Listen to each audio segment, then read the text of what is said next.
is brought to you by Kenneth Nugent. From the station that's on your side, this is News 12, First at 5.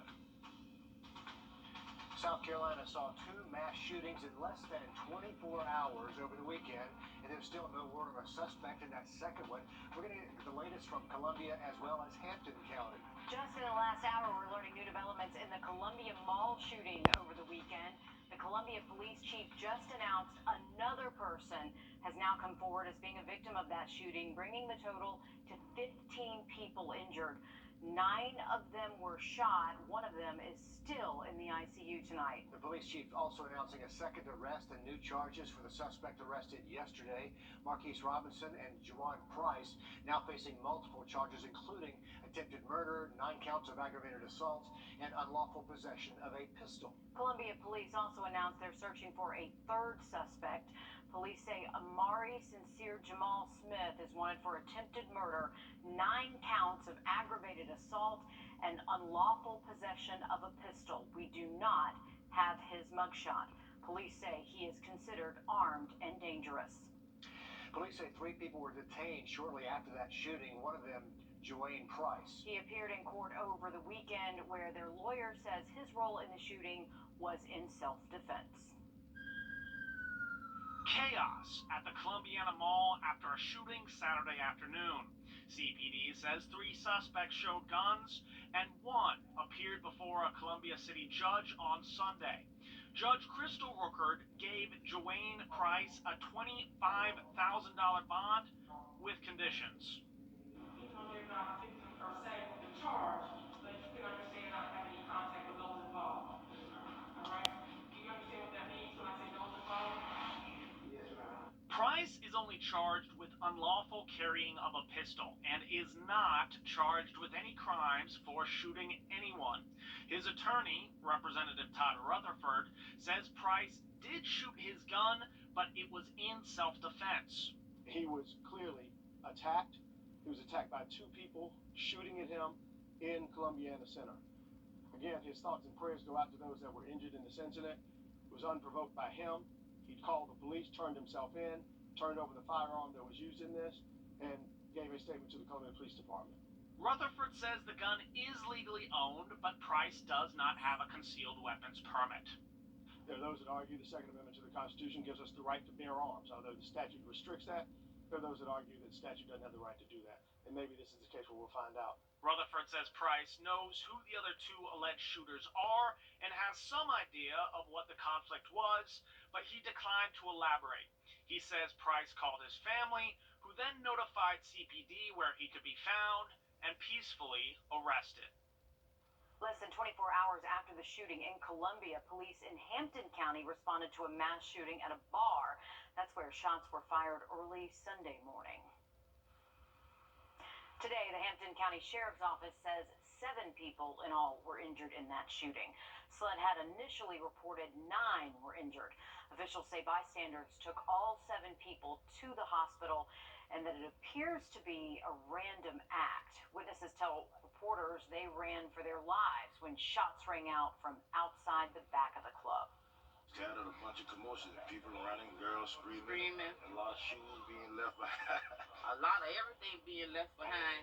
We just been trying to make sure and get a count of all our people and make sure everybody was okay.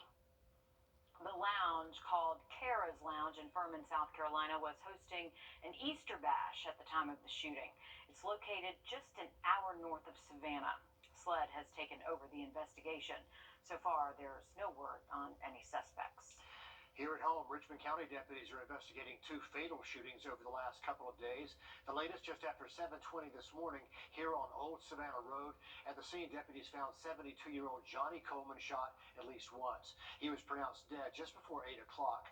Then Sunday, a man was killed in a shooting on Oslo Road just a few minutes away from that shooting this morning. That victim, 21-year-old Juwan Russell, taken to AU Health, where he later died from his injuries. The Richmond County SWAT team called out to the Icon Waverly Apartments on Skinner Mill Road this morning. That's just south of I-20 between Bobby Jones Expressway and Washington Road. Officers were called to investigate a reported robbery, a victim telling deputies she was robbed at gunpoint by several individuals. The SWAT team responded to an apartment where they took several suspects into custody. Taking a live look outside at Wheeler Road here behind us, things looking nice out there, but they're not feeling nice out there. When it comes to the pollen, I know we had some rain, but I don't think it did a whole lot for the pollen count. My voice doesn't think so either, but I think the clouds came in and it really just kind of stayed cool all day Yeah. long.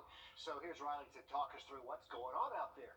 Yeah, guys, the clouds are definitely keeping us on the cool side this afternoon. High temperatures are well below normal for this time of year, especially towards the end of April. Most spots are in the upper 50s to low 60s here around Augusta, but further south, there are a few warmer spots. This cloud cover is clearing out, and this is going to be the trend for the rest of tonight. We are going to bring back some clear skies once we move past midnight, and generally sunny conditions most days for the rest of the work week. No rain in our forecast. We did have a good bit of it that moved through late last night, through early this morning. We are just seeing that cloud cover, but no rain with those clouds for the rest of this evening and tonight. So any plans to be out and about around town, we are still in the low 60s here around Augusta. That north wind is keeping that cool air in place, and we are anticipating some chilly mornings over the next couple of days. Current temps around the region, 59 up at the lake, 59 in Aiken, so you can see some spots are a little bit cooler. The further south you go, though, still some 70s to be found in Swainsboro, Millen, and Sylvania. Nice evening forecast on tap, but it will be getting cool tonight. Temperatures will be dropping to the mid-40s by early tomorrow morning. Clear skies in the forecast. We'll have an update on the rest of the week in just about 10 minutes. Riley, thanks a lot. Dangerous morning for our firefighters. 4 Augusta firefighters evaluated for smoke inhalation after battling a fire at a storage facility off Gordon Highway. One of those firefighters actually sent to the hospital to be checked out, but it's not clear how severe those injuries are. The fire called in just before 10 this morning at the Simply Self-Storage. 70 units in one row with various degrees of damage. Officials are still working to pinpoint the cause of that fire. Georgia Governor Brian Kemp signing a handful of bills into law today, some designed to help our military service members and their families. One focuses on income tax. It creates a military retirement income tax exemption that will start next year. It will also offer Georgia taxpayers the option to donate all or a portion of their annual tax refund to scholarships for disabled veterans. Something Hollis Bush, a veteran of 28 years, says is great. As we all know by watching what's going on over in Ukraine, freedom is not free. And anytime you can get back to a veteran, I think that's a great cause.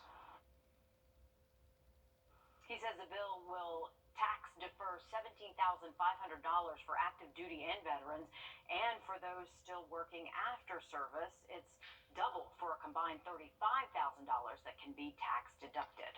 Other bills Governor Kemp signed today requiring licenses for military spouses to be issued faster within 90 days of the application being submitted, allowing veterans to use their Veterans Health Identification Card when they're looking for a public notary, and allow taxpayers an opportunity to donate all or a portion of their annual tax refund to scholarships for disabled veterans.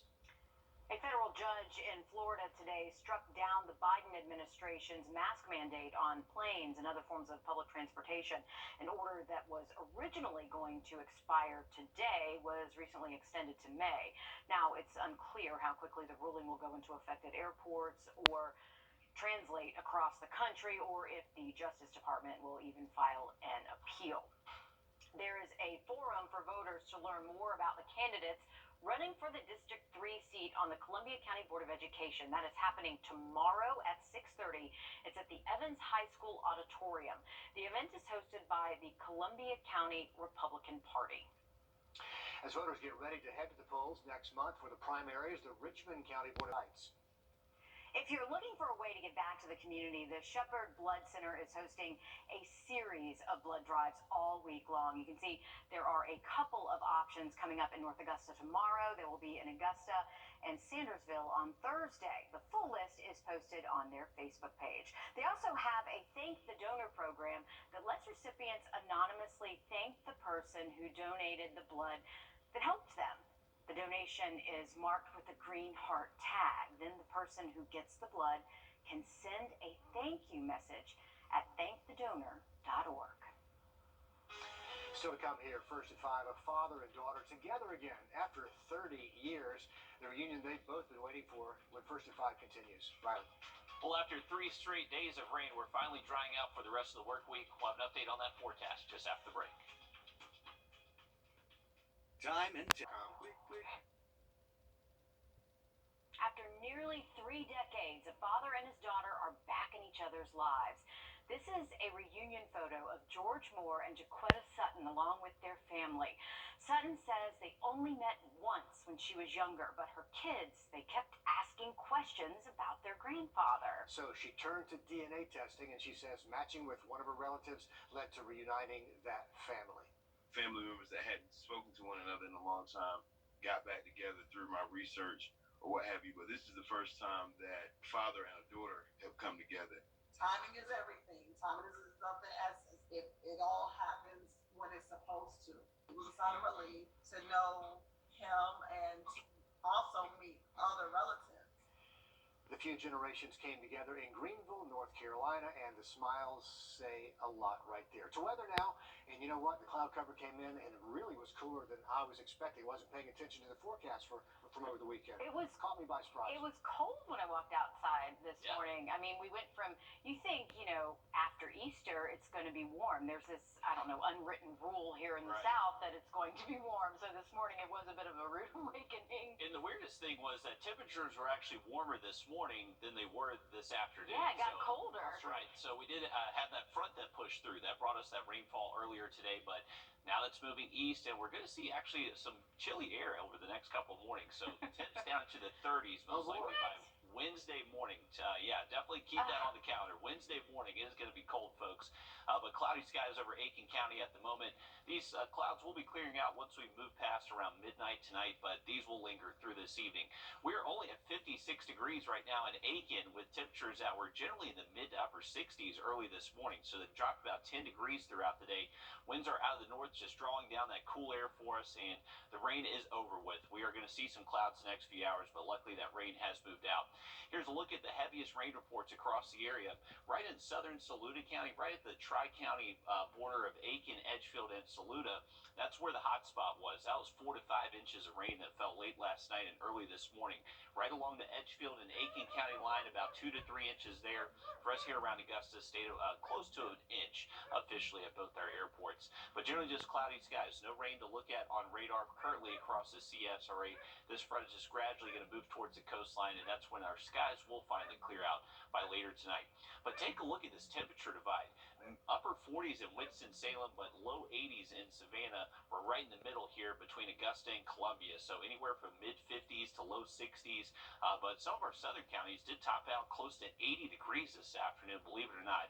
So a very big temperature spread across the area this afternoon. Through this evening, our temps will stay in the 60s, dropping into the mid-50s by around midnight, and by tomorrow morning, we are expecting temperatures down into the 40s. If you're going to be up before sunrise, hey, check this out. This is pretty cool. Between 5:40 a.m. and sunrise, we're going to have the alignment of Jupiter, Venus, Mars, and Saturn, and this will happen just before sunrise all the way through the rest of the week. So if you can't catch it tomorrow morning, you can catch it later into the week. We'll be a little bit cool out there to start off our Tuesday, along and north of I-20, mid to low 40s, south of I-20, most likely mid to upper 40s, but definitely a cool April morning. But plenty of sunshine in the forecast tomorrow.